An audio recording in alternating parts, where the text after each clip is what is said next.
Abby Kelley Foster, January 15, 1811, January 14, 1887, was an American abolitionist and radical social reformer active from the 1830s to 1870s.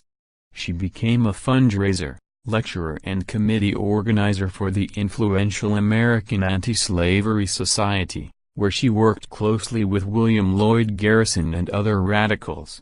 She married fellow abolitionist and lecturer Stephen Simmons Foster, and they both worked for equal rights for women and for slaves/African Americans. Her former home of Liberty Farm in Worcester, Massachusetts has been designated a National Historic Landmark.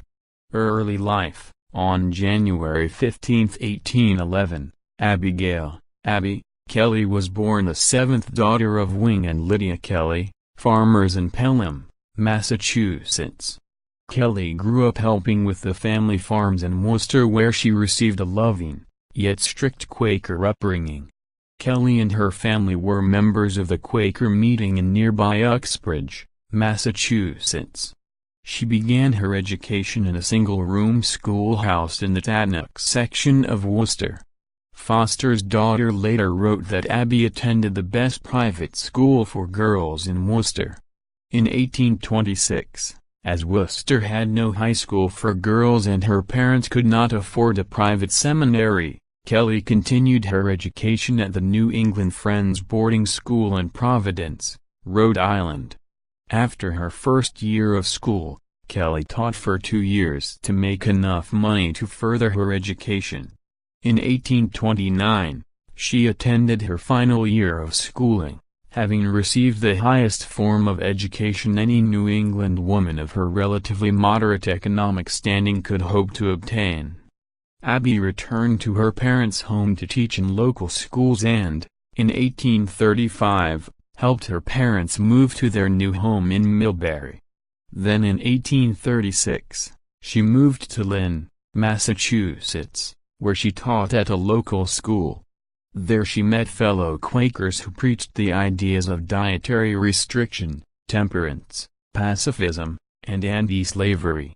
She became interested in the health theories of Sylvester Graham and gained a general interest in the abolition of slavery after hearing a lecture by William Lloyd Garrison, editor of the abolitionist publication The Liberator.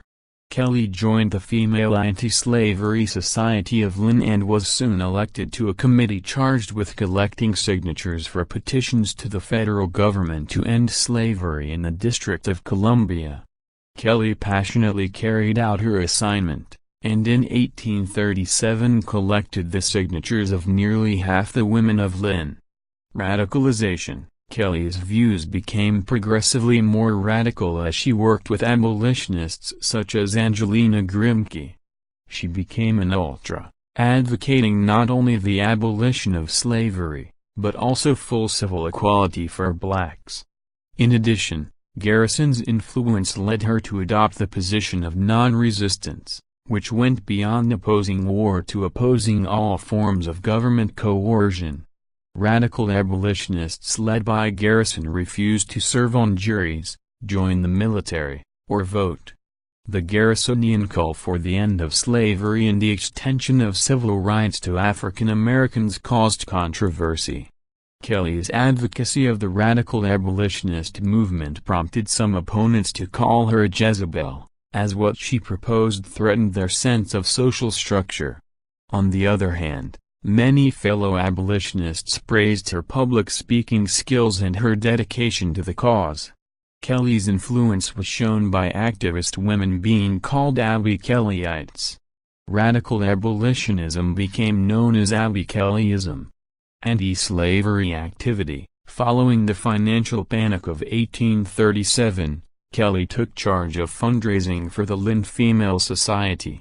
She donated a generous portion of her own money to the American Anti-Slavery Society. With the encouragement of Angelina Grimke, Abby served as the Lynn Female Society's first delegate to the National Convention of the Anti-Slavery Society in New York. There she spoke out about fundraising, and participated in drafting the Society's Declaration for Abolition.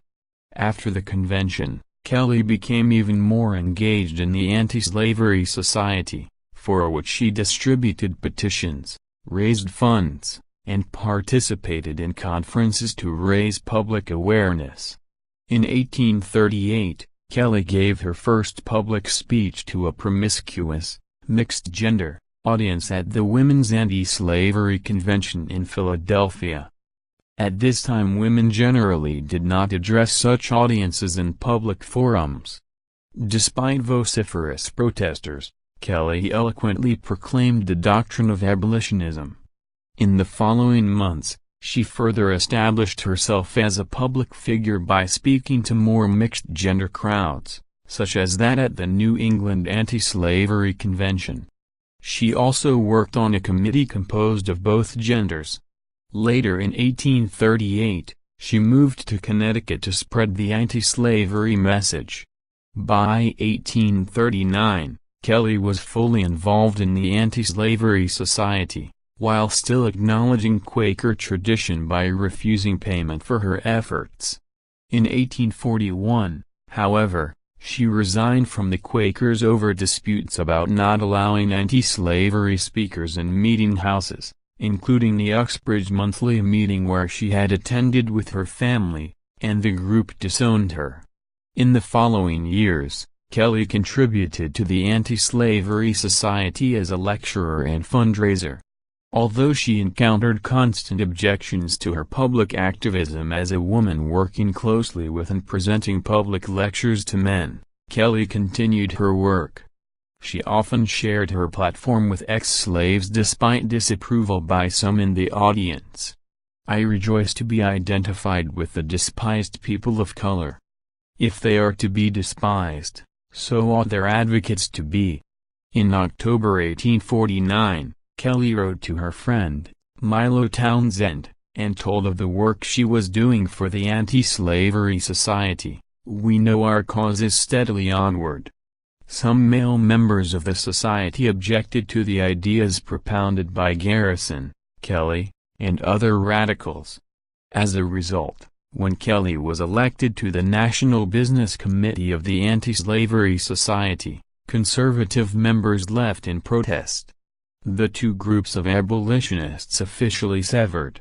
Pacifist radical abolitionists controlled the society, who promoted complete egalitarianism, to be obtained without the aid of any government, as all such institutions were constructed on the violence of war. In 1854 Kelley became the Anti-Slavery Society's chief fundraiser and general financial agent, and in 1857 she took the position of general agent in charge of lecture and convention schedules. Women's rights. Fighting for women's rights soon became a new priority for many ultra-abolitionists, and Kelley was among them, speaking on women's rights in Seneca Falls, New York 5 years before the Seneca Falls Convention would be held there. Kelley influenced future suffragists such as Susan B. Anthony and Lucy Stone by encouraging them to take on a role in political activism.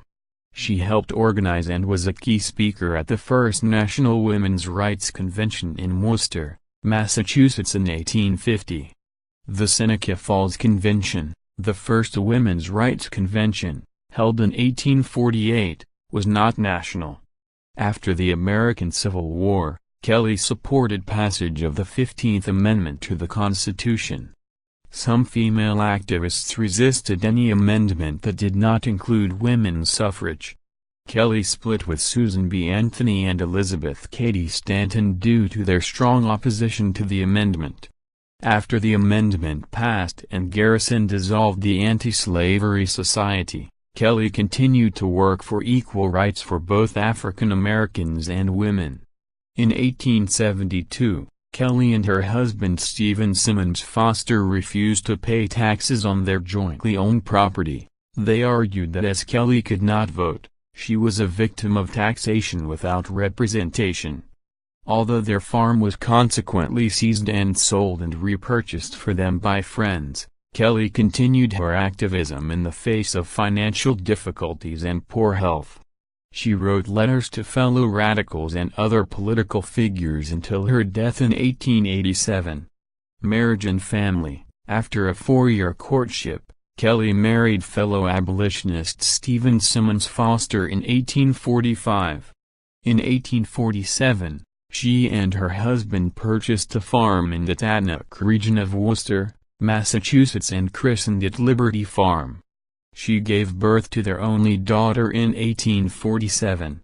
The farm served both as a stop on the Underground Railroad and as a refuge for fellow reformers. Kelley continued her efforts as a lecturer and fundraiser throughout the North until 1850, when declining health forced her to reduce traveling. She carried on an active correspondence and local meetings to work for the cause. Abby Kelley Foster died January 14, 1887, one day before her 76th birthday.